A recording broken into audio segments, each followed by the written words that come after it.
high in the Alps, a region quite unknown to travelers, where ancient mountains thrust down into Provence.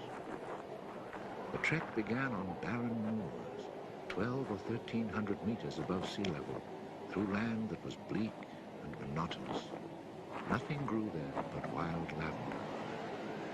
My route led across the region at its widest point, and after hiking for 3 days, I found myself in a wasteland, desolate beyond description.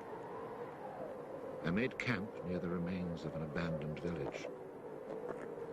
The day before, my water supply had run out, and I had to find some. The cluster of houses, although they were in ruins, reminding me of an old wasp's nest, made me think that once there must have been a fountain, or perhaps a well.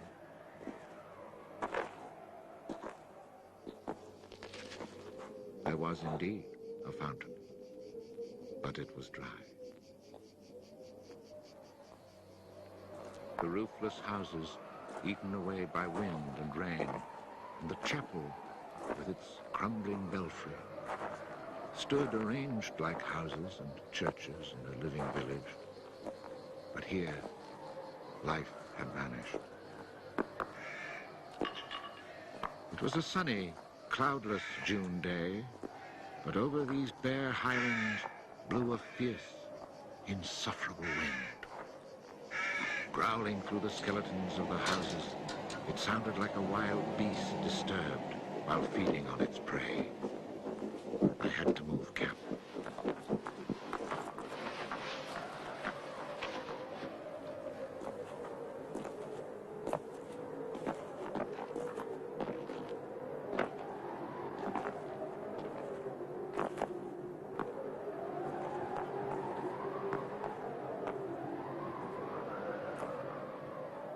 After 5 hours of walking, I still had found no water, and I could see nothing that gave me hope of finding any.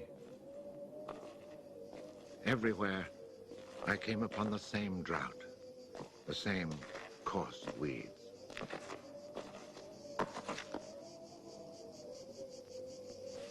In the distance, something caught my eye. A thin, dark shape that I took for a tree stump. But just in case, I walked towards it.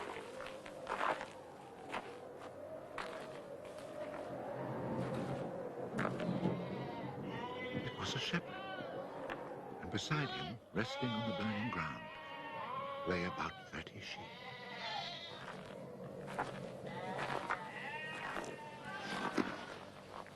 He let me drink from his gourd, and presently he led me to his sheepfold in a hollow in the plain. He drew water. Excellent water it was, too, from a very deep, natural well over which he had rigged a simple windlass.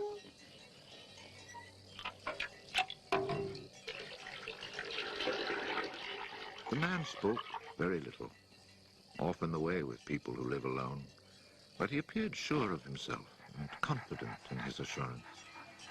It all seemed somehow strange in this barren land. He lived not in a hut, but in a real house, a stone house, whose walls clearly showed how his own labor had repaired the ruin it had once been. Its roof was solid and strong, and the wind on its tiles sounded like the sea upon the seashore. Inside, it was neat and tidy, dishes washed, floor swept, shotgun oiled. His soup simmered over the fire. And I noticed that he was freshly shaved, that all his buttons were firmly sewed on, and that his clothes were darned with that meticulous care which makes the mend invisible. He shared his soup with me.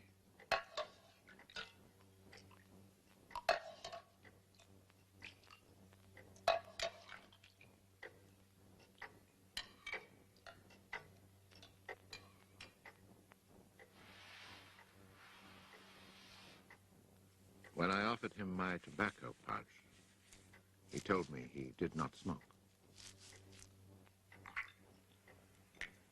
The dog, silent like his master, was friendly without fawning.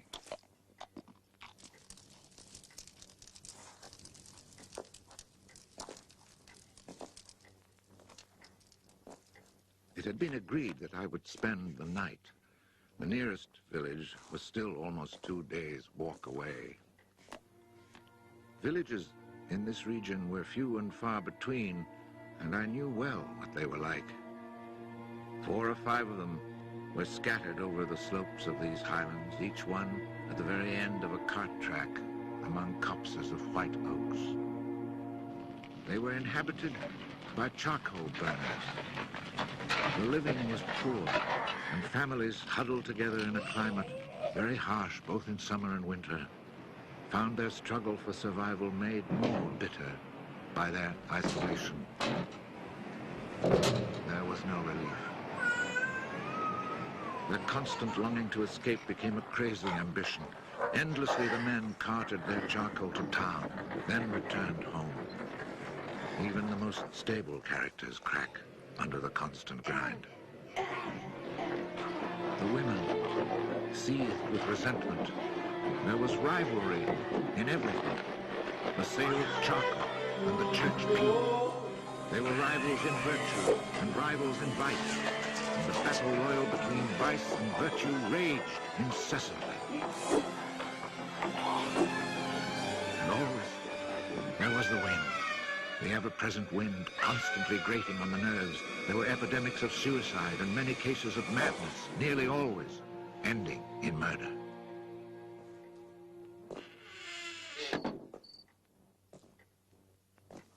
The shepherd, who did not smoke, went to fetch a little sack, and onto the table he emptied a pile of acorns. He began to examine them very carefully, one by one, separating the good from the bad. I sat, smoking my pipe. I offered to help, but he told me it was his work, and indeed, seeing how very carefully he carried out his task, I did not insist. That was the only time we spoke. When he had set aside enough acorns, he divided them into piles of 10. As he did this, he discarded the smaller ones, or those that were cracked, for now he was examining them very, very closely. When finally there lay before him 100 perfect acorns, he stopped, and we went to our beds. Being with this man brought a great sense of peace. The following morning, I asked him if I might stay on and rest for the day. He found that quite natural, or to be more precise, he gave me the impression that nothing could upset him. The day of rest was not absolutely necessary, but I was intrigued, and I wanted to learn more about him. He let his sheep out of the pen and led them to their grazing. Before he went, he took the little bag of carefully chosen acorns and put them into a pail of water to soak. I noticed that for a walking staff, he carried an iron rod as thick as my thumb and about as high as my shoulder.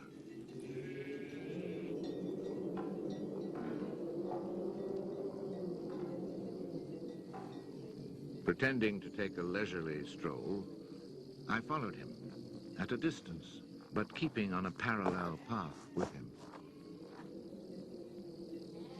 The pasture for his sheep was down in a dell. Leaving his dog in charge of the little flock, he began to climb towards me where I was standing. I feared he was coming to reproach me. Not at all. It happened to be on his way, and he invited me to go with him if I had nothing better to do. He was going a little farther on, to the top of the hill.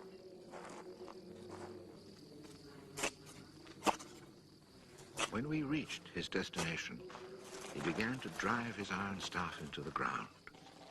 He made a hole, dropped in an acorn, and filled in the hole.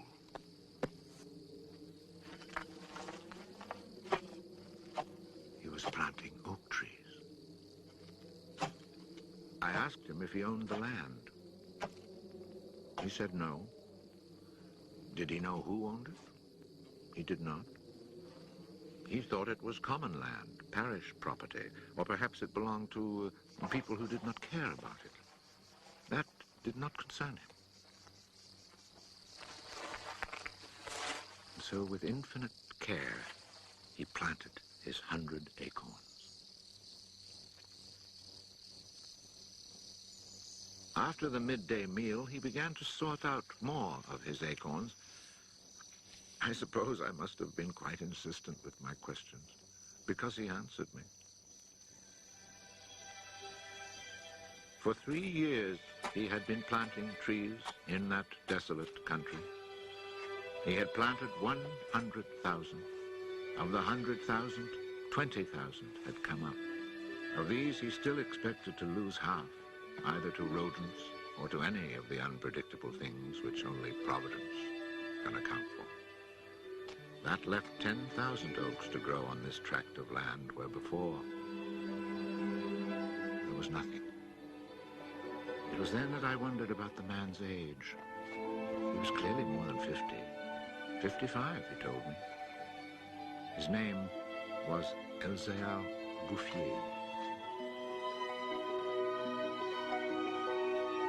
He had owned a farm down in the lowlands. It had been his life. He had lost his only son, and then his wife, and had withdrawn into this solitude where he was content to live quietly with his lambs and his dog.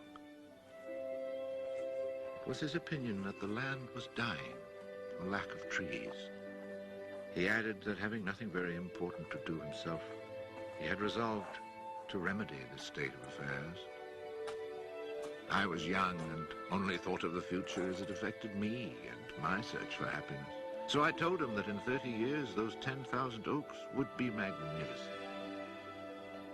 He answered quite simply that if God granted him life, in 30 years he would have planted so many more that these 10,000 would be like a drop of water in the sea.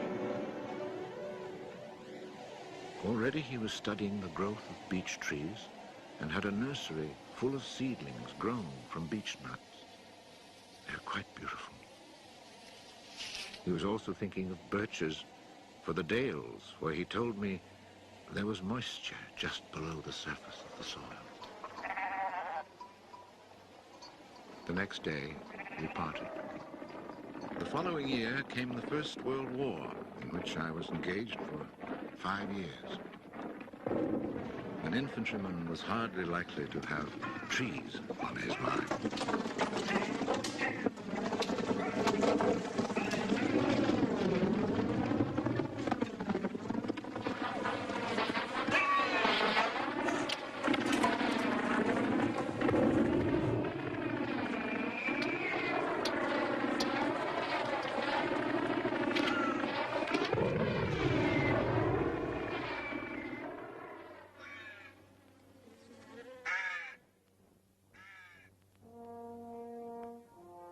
After demobilization, I found myself the possessor of a small gratuity and a great desire to breathe pure air.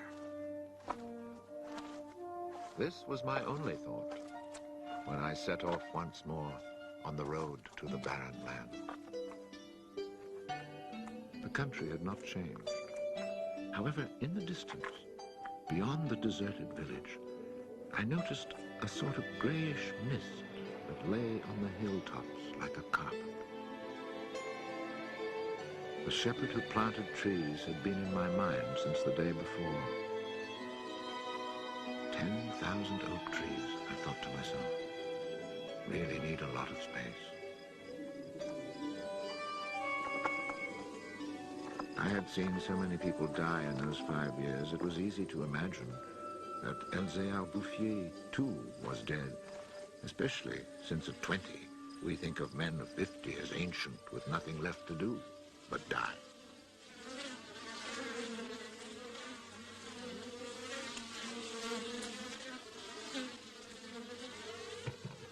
He was not dead. He had changed his occupation. He had only 4 sheep left, but now He had over 100 hives of bees. He had given up sheep because they threatened his young trees.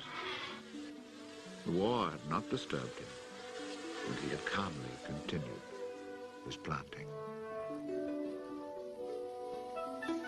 The oaks of 1910 were now 10 years old and taller than either of us.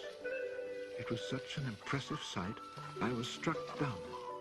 And as he never said a word, we spent the whole day in silence, walking through his forest. It was in 3 sections and measured 11 kilometers long and 3 kilometers at its widest. When I reminded myself that all this was the work of the hand and soul of one man with no mechanical help, it seemed to me that men could be as effective as God in tasks other than destruction. He had followed his dream, and beech trees as high as my shoulder, stretching as far as the eye could see, were witness to it. The oaks were strong and past being at the mercy of rodents.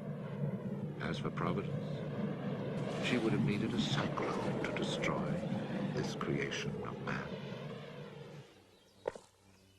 He showed me handsome groves of 5-year-old birches planted in 1915, the year I was fighting at the Battle of Verdun.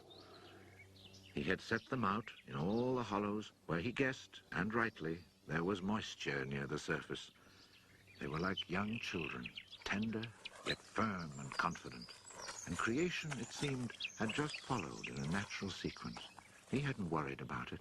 Resolutely, he had gone about his simple task.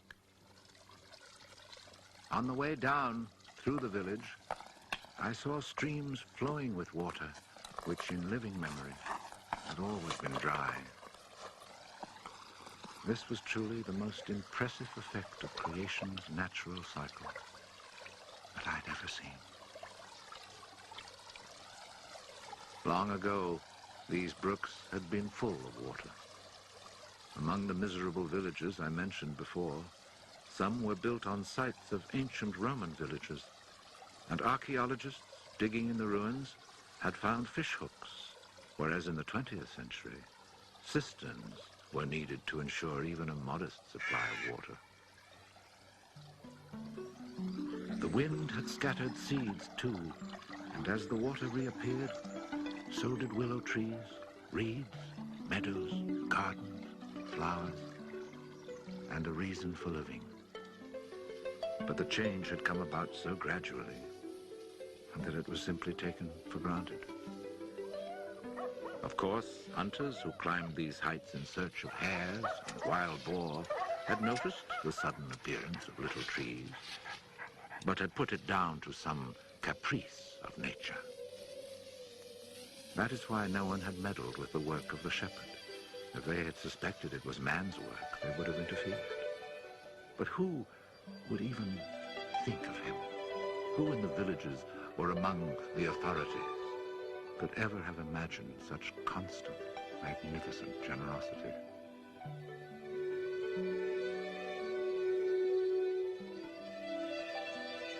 Each year from 1920 on, I paid a visit to Elzéar Bouffier. I never saw him lose heart, nor was he ever deterred. And often, God knows, it must have seemed that heaven itself was against him. I never tried to imagine his frustrations, but to achieve such an end, he must have had to overcome many obstacles. For such passion to succeed, he must surely have fought and conquered despair. We must remember that this exceptional man had worked in utter solitude. Solitude so complete that towards the end of his life, he had lost the habit of speech. Oh, perhaps he saw no need for it. In 1933, he was visited by an astonished forester who notified him of an order that lighting fires outdoors was forbidden for fear of endangering this natural forest. It was the first time the forester told him naively that he had ever seen a forest grow of its own accord. In 1935, a whole delegation from the authorities arrived to look at the natural forest. There was a high-ranking official from the forestry department, an elected member of parliament, technical experts. And there was a great deal of talk. It was decided that something must be done. Fortunately, nobody did anything except for the one good thing. The forest was placed under government protection and charcoal burning was prohibited.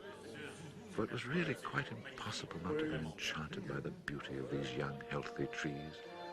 And they had even managed to cast their spell over the Member of Parliament.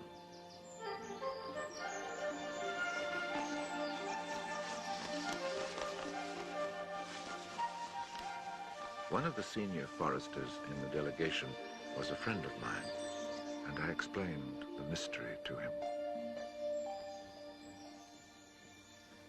The following week, we both set out to find Elzéar Bouffier.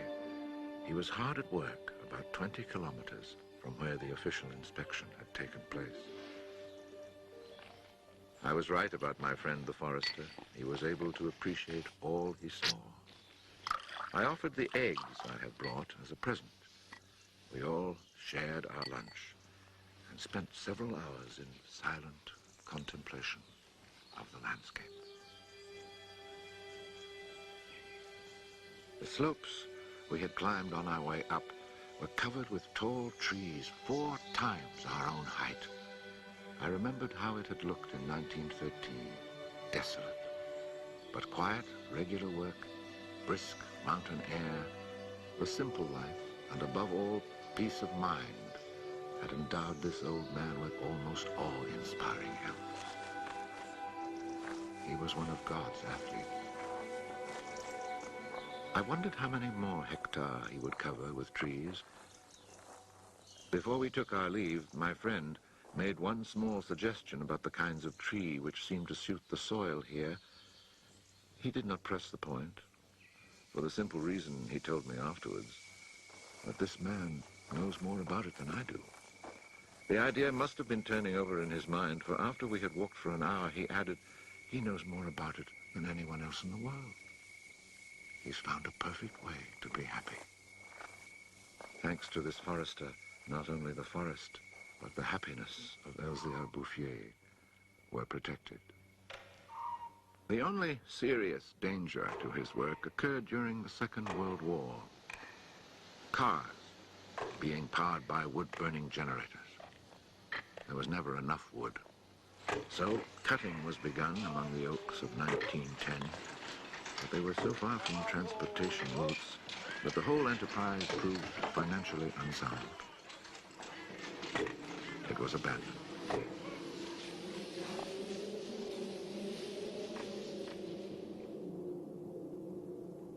The shepherd knew nothing of all this.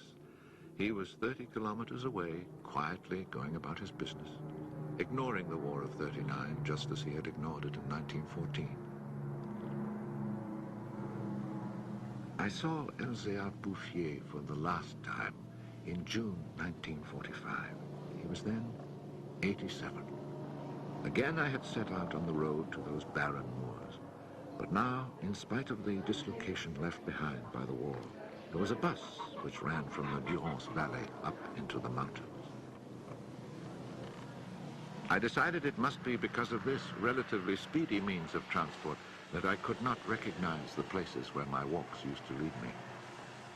It took the name of a village to reassure me that I really was in that region that had once been desolate and abandoned.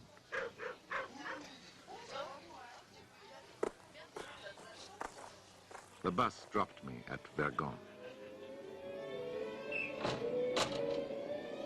In 1913, this hamlet of no more than a dozen houses had 3 inhabitants, wild creatures who hated each other, who set snares to make a living. They were people without hope. Now everything was different, even the air itself. Instead of the harsh, dry winds of the past, there was a gentle breeze full of fragrance. From the mountain tops came a sound like rushing water. It was the wind rustling through the forest.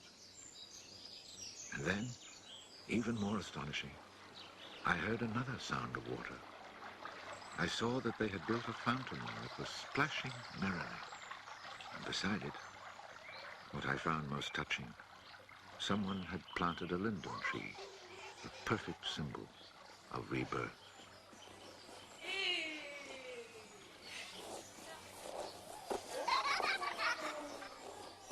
Moreover, Vergand showed signs of the kind of labor that only hope can inspire. So hope had been restored. Ruins had been cleared and crumbling walls torn down. The new houses, freshly rough-cast, stood in kitchen gardens where flowers and vegetables grew in orderly confusion. Roses and cabbages, snapdragons and leeks, celery and anemones. It had become a place where one would want to live. From this point, I continued on foot.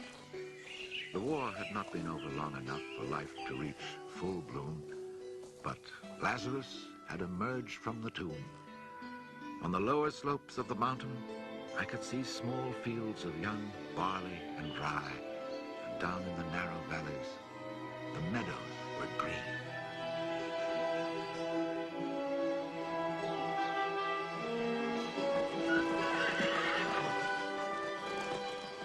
It has taken only 8 years since then for the whole countryside to glow with health and prosperity.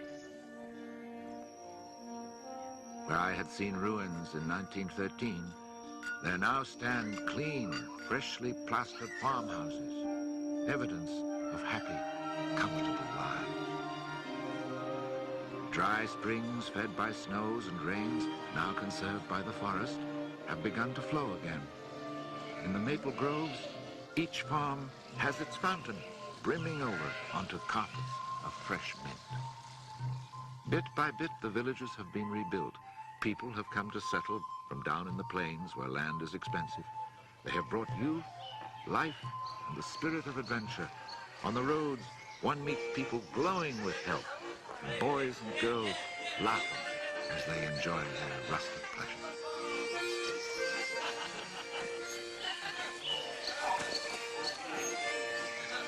Counting those who lived here before, quite changed by their life in gentle surroundings, and including the newcomers, more than 10,000 people owe their happiness to Elzéar Bouffier. When I think that one man, one body, and one spirit was enough to turn a desert into the land of Canaan, I find after all that a man's destiny can be truly wonderful. But when I consider the passionate determination, the unfailing generosity of spirit it took to achieve this end, I'm filled with admiration for this old, unlearned peasant who was able to complete a task worthy of God. Elzéar Bouffier died peacefully in Banon in 1947.